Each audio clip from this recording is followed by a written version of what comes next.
Hello dear students. Today we are going to discuss CFT, crystal field theory.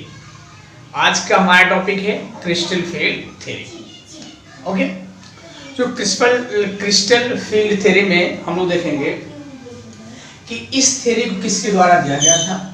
तो this theory was given by H Bethe and Van Vleck. This theory was given. ये theory किसके द्वारा दिया गया था, पहले आपको ध्यान रखना है. एच बैथे और Van Vleck. This theory was given by Van Vleck and H. Bethe, which explain the properties and bonding of orbitals in coordination complexes.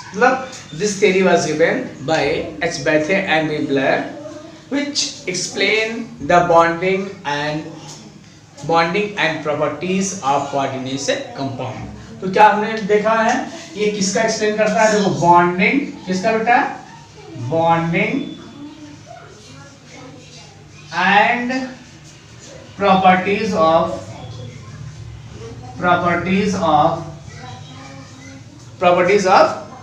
coordination compound of coordination compounds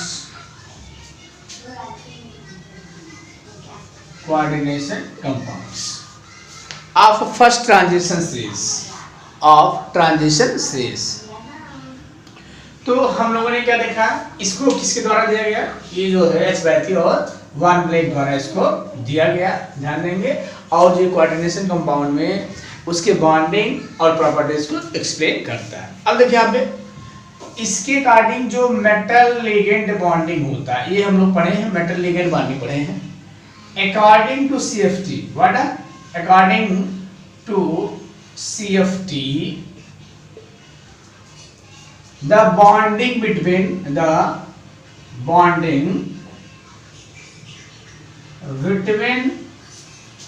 metal and ligand is purely electrostatic. मतलब metal और ligand के बीच में जो bonding होती है वो purely electrostatic होती है. अब देखिए यहाँ पे इन विच, जिसमें नेगेटिव लिगेंड्स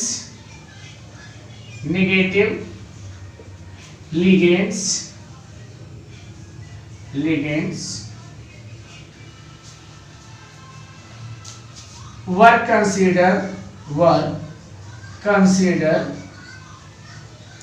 आज इसमें नेगेटिव लिगेंड को कंसीडर किया गया कैसा, point charge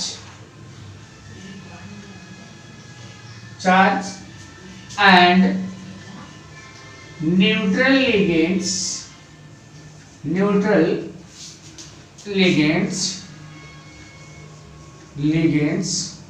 were considered as point dipole. मतलब ये कहा गया कि CFT के अनुसार जो मेटल और लिगेंड के बीच बॉन्डिंग होती है वो प्योरली इलेक्ट्रोस्टैटिक होती है. The bonding between metals and ligand is purely electrostatic, in which negative ligand were considered as point charge and the neutral ligands were considered as dipole point or point dipole. अब देखो यहाँ पे बात हो गई, ध्यान देंगे, ये CFT कहता है. अब ध्यान देंगे यहाँ पे जो मेटल होता है कोऑर्डिनेशन कंपाउंड में, अगर मेटल है या आयन है, ध्यान देंगे, अगर कोऑर्डिनेशन कंपाउंड में मेटल है या आयन है, ध्यान दें बेटा, यहाँ पे ध्यान दें, मेटल या आयन है, तो मेटल मतलब सेंटर मेटल आयन हो गया या आयन हो गया। अगर ये आइसोलेटेड फॉर्म में, किस फॉर्म में है, आइसोलेटेड फॉर्म में, तो जो इसके 5d ऑर्बिटल्स होते हैं, ध्यान देंगे इसको, जो इसके 5d ऑर्बिटल्स होते हैं, इनकी एनर्जी क्या होती है, सेम होती है, सेम एनर्जी, ध्यान देंगे बेटा, सेम एनर्जी। और इनको हम लोग क्या कहते हैं, डीजेनरेट ऑर्बिटल, क्या बोलते हैं, डीजेनरेट ऑर्बिटल्स कहते हैं। ध्यान देंगे, जो मेटल आयन होता है, या मेटल के फॉर्म में हो या आयन के फॉर्म में है, अगर वो आइसोलेटेड है तो उनकी जो 5d ऑर्बिटल्स हैं मेटल की, वो क्या होते हैं, उनकी एनर्जी सेम होती है, और इन ऑर्बिटल को हम लोग क्या कहते हैं, डीजेनरेट ऑर्बिटल कहते हैं। जो व्हाट वी हैव सीन बेटा, यहाँ से हमने देखा जो मेटल एटम या आयन है, इनके जो 5d ऑर्बिटल्स होते हैं, जब ये आइसोलेटेड फॉर्म में होते हैं तो इनकी एनर्जी क्या होती है, सेम होती है, और इन d ऑर्बिटल को हम लोग क्या कहते हैं, डीजेनरेट ऑर्बिटल कहते हैं। अब देखिए, अगर कोई इलेक्ट्रिक फील्ड, ठीक है, कोई इलेक्ट्रिक फील्ड क्या करती है, इस d ऑर्बिटल को अप्रोच करती है, ध्यान देंगे, d ऑर्बिटल को क्या करती है, अप्रोच करती है, ध्यान दें, d ऑर्बिटल को अप्रोच करती है, तो सिमेट्रिकल अगर फील्ड है, ध्यान देंगे, कौन सा, सिमेट्रिकल इलेक्ट्रिक फील्ड है, ध्यान दें बेटा, सिमेट्रिकल इलेक्ट्रिक फील्ड है, ठीक है,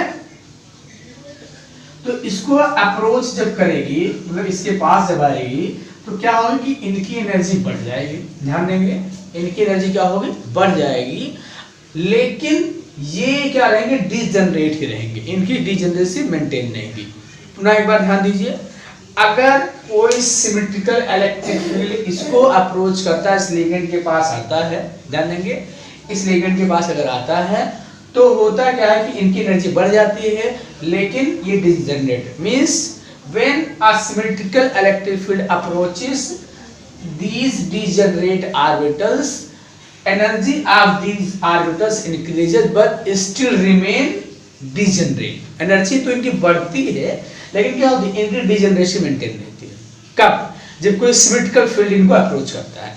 लेकिन अगर यहाँ पे ये हो जाए, ध्यान देंगे, अगर यहीं पे हो जाए कि कोई अनसिमेट्रिकल फील्ड आ जाए, कोई अनसिमेट्रिकल इलेक्ट्रिक फील्ड आ जाए और इनको अप्रोच करे, किसको, इन d ऑर्बिटल्स को, ध्यान देंगे, ये जो d ऑर्बिटल है आपका, ये d ऑर्बिटल जैसा आप दिखाते हो यहाँ पे, अगर कोई सिमेट्रिकल नहीं, अनसिमेट्रिकल फील्ड आ जाए और इनको अप्रोच करता है, ध्यान देंगे, तो पहले तो इनकी एनर्जी क्या होती है, बढ़ती है, ऐसे इनकी एनर्जी क्या होती है, बढ़ जाती है, बेटा ध्यान देंगे, ये देखो, ये इनकी एनर्जी बढ़ जाती है, और फिर इनकी एनर्जी इतनी बढ़ जाती है कि ये दो पार्ट में टूट जाते हैं, ये दो पार्ट में टूट जाते हैं, ध्यान देना, ये चीज मैं दिखा रहा हूँ, कितने पार्ट में टूटते हैं, दो पार्ट में ये टूट जाते हैं, ठीक है।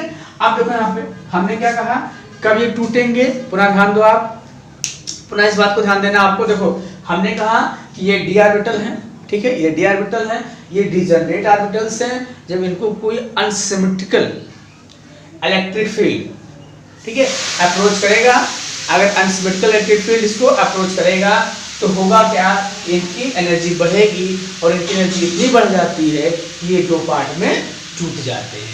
तो हम लोग क्या देख रहे हैं, ये जो हमारा d ऑर्बिटल है, ध्यान देंगे, ये हमारा d ऑर्बिटल, ये दो एनर्जी लेवल में टूट जा रहा है, ठीक है, इन दो एनर्जी लेवल में टूटने को ही हम लोग क्या कहते हैं, स्प्लिटिंग ऑफ d ऑर्बिटल। ध्यान देंगे, क्या है स्प्लिटिंग ऑफ d ऑर्बिटल, ऐसे हम लोग ध्यान दें कि जब ये ऑर्बिटल d ऑर्बिटल जो डीजेनरेट ऑर्बिटल है, ये दो एनर्जी डिफरेंट एनर्जी लेवल्स में जब टूटता है, तो इसी को हम लोग क्या कहते हैं, स्प्लिटिंग ऑफ d ऑर्बिटल।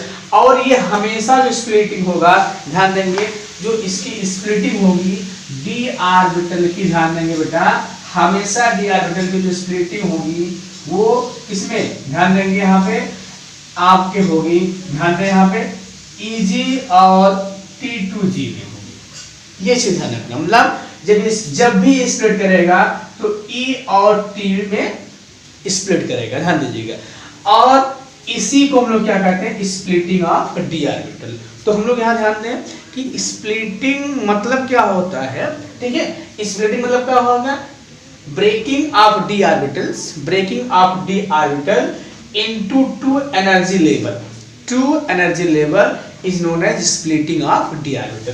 तो इसका डेफिनेशन हम लोग देख लेते हैं, स्प्लिटिंग क्या होता है। देखो, breaking of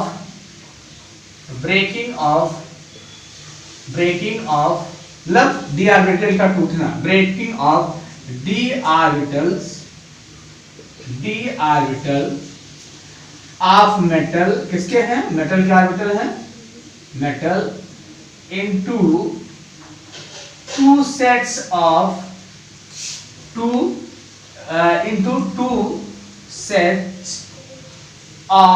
different energy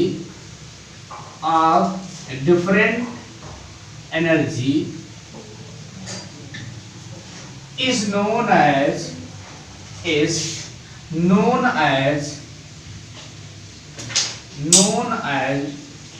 splitting of d orbital, is known as splitting of d orbital। ये बात आपको क्लियर हो गई कि स्प्लिटिंग कब होगी, जब कोई अनसिमेट्रिकल इलेक्ट्रिक फील्ड इन डी ऑर्बिटल को अप्रोच करेगा तो पहले इनकी एनर्जी बढ़ेगी, और जब इनकी एनर्जी बढ़ेगी तो इनकी एनर्जी इस हद तक बढ़ जाएगी कि ये दो पार्ट में टूट जाएंगे, और इसी को हम लोग क्या कहते हैं, स्प्लिटिंग कहते हैं। What we have seen splitting of d orbital हमने देखा।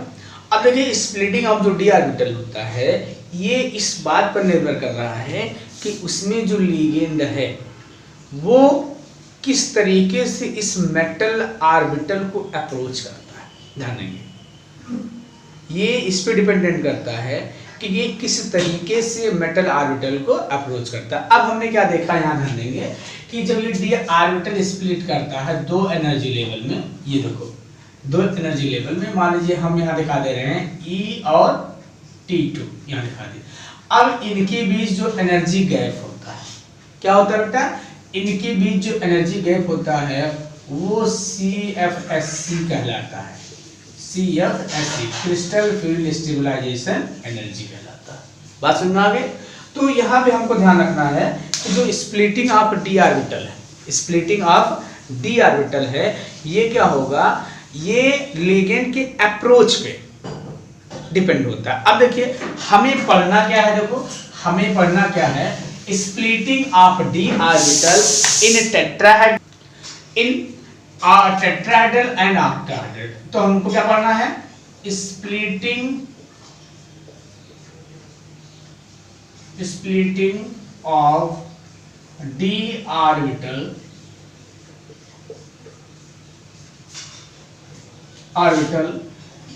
in tetrahedral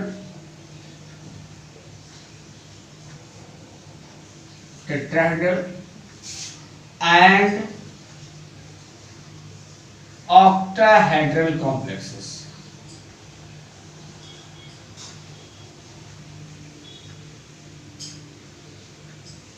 बात समझ में? तो इसको हम लोग, अब इसका स्प्लिटिंग कैसे होगा इसको हम लोग नेक्स्ट वीडियो में देखेंगे कि splitting of d orbital in tetrahedral complexes and splitting of d orbital in octahedral complexes. तो इसको क्लियर करने के लिए आपको मेरे नेक्स्ट वीडियो को जरूर देखना चाहिए।